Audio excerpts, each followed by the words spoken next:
Mga kapangarap, may papakita ako sa inyo. Saglitan lang. Alam niyo ba kung bakit malinis dito sa Regina, Saskatchewan? Kasi meron silang ganito. Ganyan mga kapangarap. Street sweeping. Yan o. Nagkakaroon sila ng ganyang signage. Ibig sabihin huwag ka magpa-park dyan. Kasi lilinisin yan. Pinakita ko na sa inyo last time kung paano nililinis to, diba? Parang talagang sinisweep nila yan. As in. Tapos yung mga yan, mawawala yan. Yung mga putik na yan, mawawala lahat yan. So ayan o. Yan ang dahilan kung bakit malinis ang Regina. Dito kasi siguro systematic, di ba?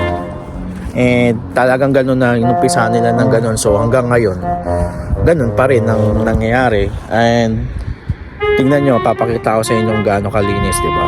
Kalsada dito. Bibihira kang makakita ng kalat. As in. Kasi nga, sinisweep, di ba?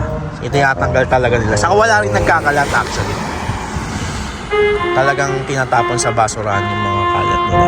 Ayun yung bin, doon tinatapon doon. Talagang dyan sila pumupunta para magtapon. Anyways, mga pangarap, yun, pinakita ko lang sa inyo. Kasi nakita ko yung signage. Bawat kanto ngayon yan dito sa Regina meron. Kasi lahat yan, iikutin nila yan. Na huwag ka mag-park. Kasi ang parking dito madalas sa side eh. Kita nyo yun, mga sasakyan, diba? Sa side sila nakapark. So, ganun. Yan, pinakita ko lang sa inyo, mga pangarap.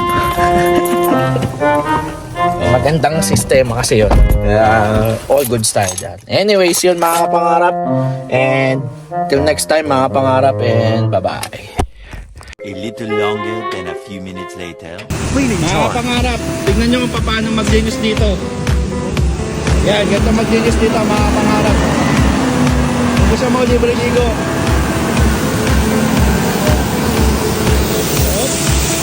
Ipat pa.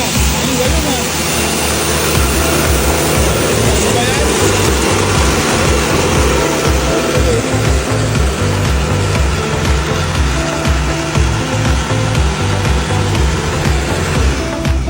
Tapos may susunod pa. Oh, ganyan maglinis dito mga pangarap ng kalsada. Yan.